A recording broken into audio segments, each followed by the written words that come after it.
Dia Mundial do Meio Ambiente. O repórter PUC de hoje vai falar da importância da conscientização e das ações que protegem a natureza. Hoje é dia 5 de junho e está no ar mais uma edição do Espaço PUC, o programa que leva os assuntos da universidade até você.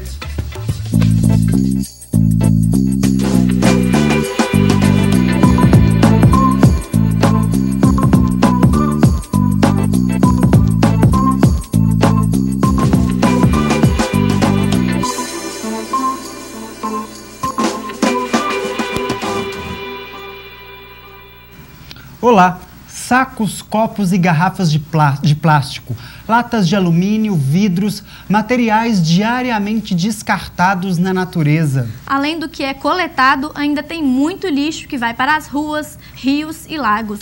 E a natureza pede socorro. E o homem é um dos principais responsáveis pela destruição do meio ambiente. Todos os dias o planeta enfrenta os desafios que vêm da destruição, desmatamento, desrespeito com os animais e muita poluição. E é importante que cada um fique atento sobre como reverter a situação do planeta Terra. Hoje, no Dia Mundial do Meio Ambiente, a conscientização deve ser reforçada e várias ações podem ser feitas para salvar a natureza. Belo Horizonte ou Cidade Jardim. A capital mineira nasce aos pés da Serra do Curral e sempre foi conhecida pela extensa área verde que conserva. Parques, praças e as principais avenidas da cidade dividem espaço com as árvores, mas, diante das transformações urbanas ao longo do tempo, alguns cuidados foram deixados de lado. Desde que mudou para BH há quase 30 anos, este engenheiro agrônomo registra, por conta própria, as irregularidades no plantio das árvores nas áreas urbanas. Essa aqui é uma árvore de jambolão. Como pode ser observado, é uma árvore grande, o tronco é grande, é uma árvore esbelta, só que a prefeitura ocupou todo o espaço da planta sem deixar nenhum pedaço de terra para que a chuva entre e penetre e alimente as raízes. Essa terra seria importante também para fazer controles, tratos culturais, como adubação, controle de pragas e doenças, porque aqui nós temos 3 árvores ao lado uma da outra de jambolão.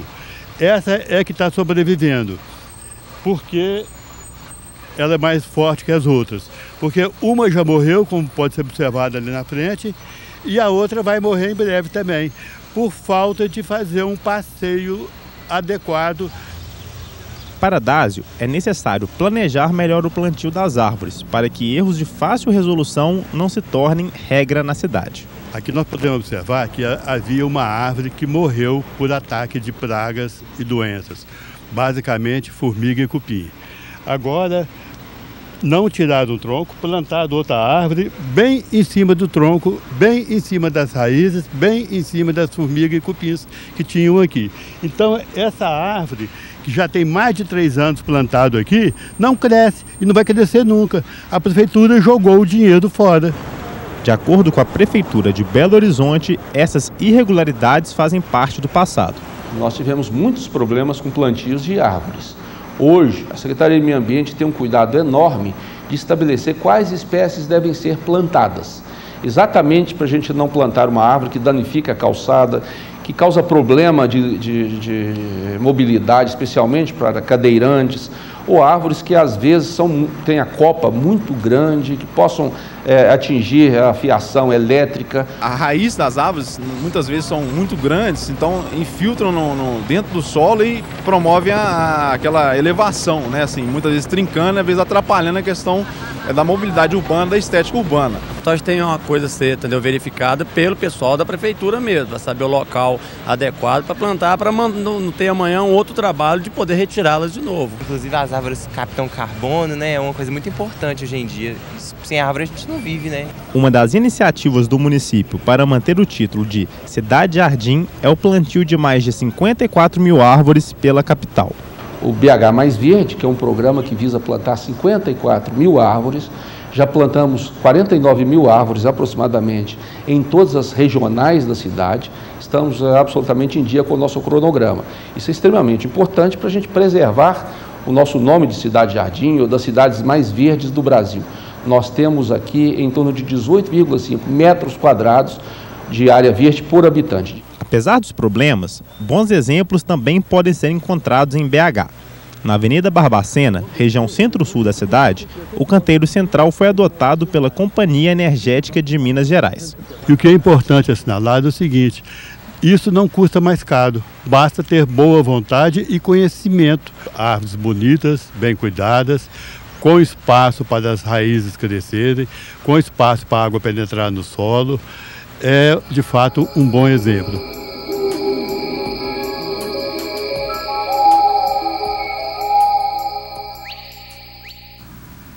Ainda há muito que se fazer para preservar o meio ambiente. Várias organizações têm atuação efetiva junto à população no sentido de conscientizá-la.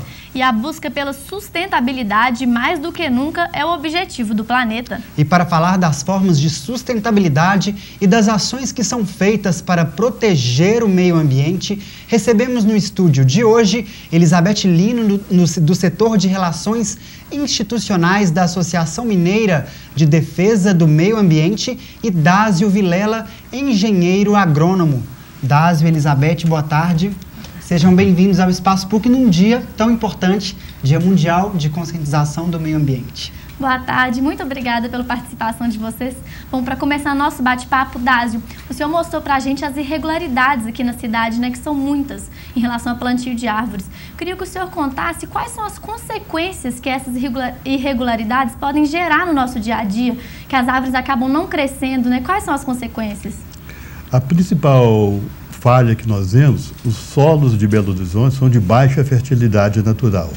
As árvores são plantadas nesses solos, os quais são ainda compactados com subsolos de solos de pior qualidade do que os existentes. A adubação continua sendo feita de forma deficiente. Não tem adubação recomendada pelos engenheiros agrônomos da prefeitura. O engenheiro agrônomo recomenda e, na hora de plantar, não planta como está previsto. Eu acho que o principal defeito é esse. E o outro é aquele aspecto de as plantas estão enforcadas. Elas estão morrendo de sede debaixo da chuva. Não tem espaço para a penetração das raízes. Então, planta, a árvore não cresce, não produz flores, nem frutos, nem sombra. Gasta-se dinheiro. Como disse o vice-prefeito Délio Malheiros, ele disse que mudou, mas na realidade não mudou. Nós temos observado, houve um simpósio no CREA falando sobre o plantio de árvores, então os engenheiros agrônomos disseram que não se deve plantar árvores a partir de abril, por causa do período chuvoso, que muitas vão morrer. Não se deve plantar árvores em canteiro estreito. Onde tiver um canteiro central com menos de 1 metro, excluído o meio-fio, não se planta uma árvore. Vai lá na Raja Cavalo, você vê o tanto de árvore plantada lá no canteirinho, tem 60, 70 centímetros. Então, essa árvore não vai ter um espaço para crescer. Quando ela começar a crescer, vai passar carro, vai passar ônibus, vai caminhão e vai arrebentar ela toda. Aqui perto, se vocês observarem, nessa praça, perto ali no fundo da Gameleira, olha a quantidade de árvore que foi plantada ali nos últimos 20 anos. Eu passo ali sempre e observo. Eles plantam toda a árvore, mas não cuidam. Não aduba, a planta não cresce, não limpa o mato, tem lá, vem o fogo e queima. É uma cidade planejada que se desplanejou, Dásio? A cidade é planejada, mas o planejamento não é executado. O técnico lá atrás faz uma boa muda, faz uma boa recomendação. A partir daquela hora que a muda entra no caminhão e vai para o plantio, alguém não faz como está previsto. E como consequência, nós temos um desastre. Gasta-se muito dinheiro. Já está vendo o prefeito falando que plantou 49 mil árvores. Se fizer uma análise perfeita, vai ver que pelo menos a metade já morreu. Inclusive agora está no período de seca, né?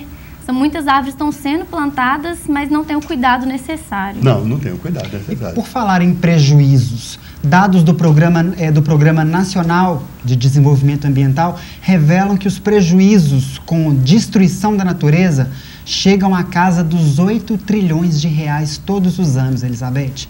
Você acha que a falta de conscientização das pessoas a longo prazo é um dos maiores problemas que traz prejuízos para o nosso ambiente, o nosso meio ambiente?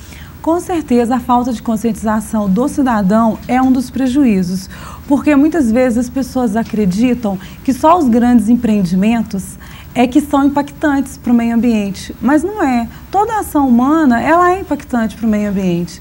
Além disso, tudo que nós consumimos, a gente sempre fala isso na ANDA, tudo que nós consumimos demanda um recurso natural.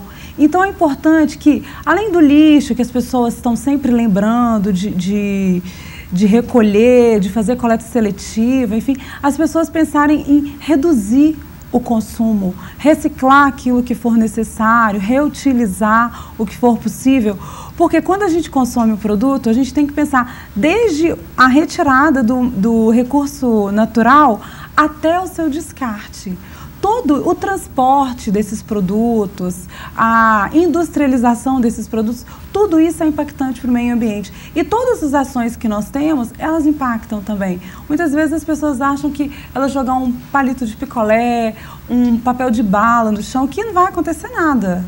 E vai para os bueiros, entope os bueiros, quando vem as chuvas, provocam as enchentes, e são os desastres que nós já conhecemos. Então, assim, nós, enquanto cidadãos, somos muito responsáveis também por esses impactos. Nós temos que pensar que cada um fazer a sua parte vai somar um grande resultado. O senhor acredita, Dásio, hoje nós vivemos numa sociedade extremamente capitalista, consumista, como a Elizabeth acabou de falar. O senhor acredita que mesmo diante desse consumismo exacerbado, é possível conciliar sustentabilidade e desenvolvimento? Perfeitamente. Vamos levar o caso de Belo Horizonte. Repare, por exemplo, na Avenida Bias Fortes, ali na esquina da Santa Catarina, tem uma árvore lá e fizeram um canteirinho lá com 2 ou 3 metros lá.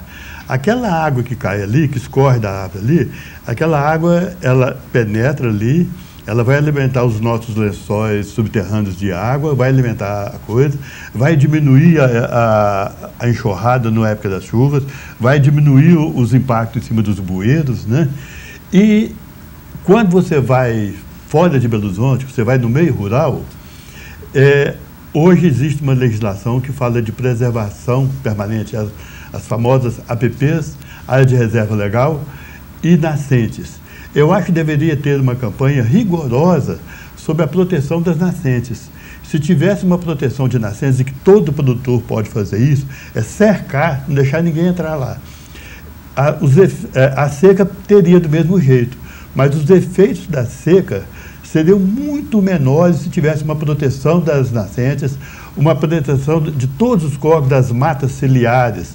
Mata ciliar é que está bem na margem do rio ali, para proteger os rios, as nascentes, os pequenos córregos, porque o Rio São Francisco é formado por milhões de minas que vão crescendo e vão desaguando no Rio São Francisco, nos pequenos riachos, nos rios médios, nos rios grandes. É uma cadeia, né? Cada ação exatamente. Então, se todo produtor rural, e o produtor rural está entrando num programa de conscientização, e ele sabe que tem que proteger isso. Houve uma época de muito consumismo, desmatar de qualquer jeito. Hoje já está vendo, a gente observa isso no meio rural. Verdade. Bom, no próximo bloco nós vamos falar mais sobre essas questões que envolvem seca, desmatamento. Não saia daí, vamos para um rápido intervalo. O Espaço PUC volta já já.